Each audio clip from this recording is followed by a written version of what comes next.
بسم اللہ الرحمن الرحیم نحمدہ و نصلی علی رسول الکریم بلغ انی ولو آیا۔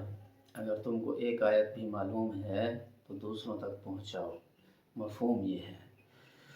تو آج کی ہماری جو آیت ہے وَاعْتَصِمُوا بسم اللہ الرحمن الرحیم وَاعْتَصِمُوا بِحَبْلِ اللہِ جَمِيعًا وَلَا تَفَرَّقُوا، اور تم سب مل کر اللہ کی رسی کو مضبوطی سے تھامے رہو اور تفرقے میں نہ پڑو۔ ترجمے کا مفہوم یہ ہے، اور تم سب مل کر اللہ کی رسی کو مضبوطی سے تھامے رہو اور تفرقے میں نہ پڑو۔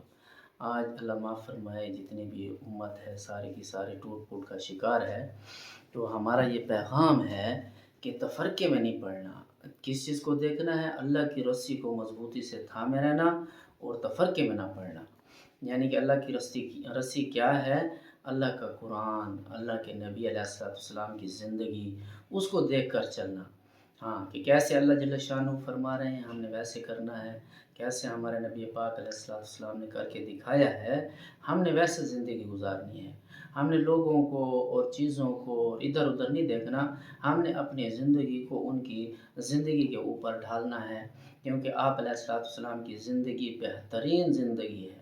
آپ صلی اللہ علیہ وسلم کی زندگی کے سوا کوئی زندگی کامیاب نہیں ہے۔ دنیا میں سب سے بہترین شخصیت اللہ جل شانہ نے ہمارے اندر ہمارے آقا حضور پاک علیہ السلام کو بھیجا ہے۔ ہم ان کی زندگی کو اپنا کر چلیں گے تو تفرقے ختم ہو جائیں گے۔ انسانوں سے محبت کرنا، مخلوق سے محبت کرنا، یہ اللہ جل شانہ ہم سے تقاضا کر رہے ہیں کہ ہم جو ہے ساری چیزوں کو چھوڑ کر یہ دیکھیں کہ ہمارا رب کیا چاہتا ہے اور ہمارے نبی علیہ السلام کیا چاہتے ہیں۔ حضرت علی کرم اللہ وجہہ کا قول ہے، فرماتے ہیں کہ ایک یہودی نے پوچھا کہ بھئی تم اپنے رب کی کتنی عبادت کرتے ہو؟ تو فرمایا ہم اپنے رب کی دن رات عبادت کرتے ہیں، یعنی 24 گھنٹے۔ مفہوم یہ ہے ان کے قول کا، صحیح بات تو علماء ہی بیان کر سکتے ہیں، ہمارا تو پیغام ہے۔ فرمایا کہ ہم دن رات عبادت کرتے ہیں۔ تو اس نے پوچھا کہ تم اپنے کیسے دن رات عبادت کرتے ہو؟ کھاتے پیتے نہیں، بیوی بچے نہیں، سوتے نہیں؟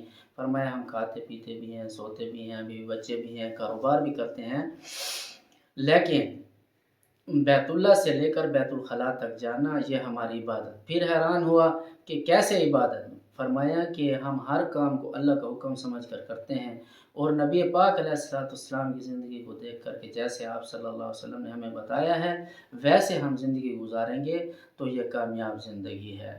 تو باقی جتنے بھی تفرقے ہیں ان سے ہم نکل جائیں۔ آج تفرقوں کے اندر ہم تفرقوں کا شکار ہوئے پڑے ہیں، آج ہم سارے کے سارے بٹے ہوئے ہیں، امت بٹ گئی ہے، اتفاق ختم ہو گیا، اتحاد ختم ہو گیا، محبتیں ختم ہو گئی، گھر گھر میں جھگڑے ہیں، گھر گھر میں فساد ہیں، اس لیے کہ ہر کوئی اپنی میں کے اوپر سوار ہے کہ میں سب کچھ ہوں، میں جو ہے نا یہ آج نہیں مر رہی ہے۔ تو اپنی میں کو ختم کر کے ہم اللہ اور اس کے رسول صلی اللہ علیہ وسلم کی زندگی کو اگر اپنائیں گے تو پھر ہماری زندگی کامیاب ہوگی۔ باقی جو بات بھی آپ علیہ السلام نے کی ہے اس کی تحقیق کریں کہ ہمارے نبی علیہ السلام نے آیا یہ کام کیا ہے، اگر کیا ہے تو میں نے کرنا ہے، اگر نہیں کیا تو پھر اس کو چھوڑ دیں۔ تو اس کے لیے جو ہے نا آج کا ہمارا یہ ٹاپک تھا کہ آج کی ہماری یہ بات تھی، ہماری آیت تھی جو ہم نے پہنچانی تھی، کیونکہ اللہ کا حکم ہے کہ اگر تمہیں ایک آیت بھی، مفہوم یہ ہے کہ تمہیں اگر ایک آیت بھی معلوم ہے، علم ہے، تو اس کو دوسروں تک پہنچاؤ اور خود بھی عمل کرنا ہے۔ اللہ ہمیں عمل کی توفیق عطا فرمائے، اللہ ہماری زندگی کو تفرقوں سے پاک فرمائے، اللہ ہماری زندگیوں کو جو ہے نا خوشحالی کے اندر ڈھالے۔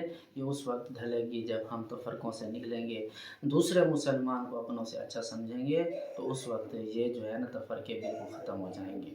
وآخر دعوانا الحمدللہ رب العالمین۔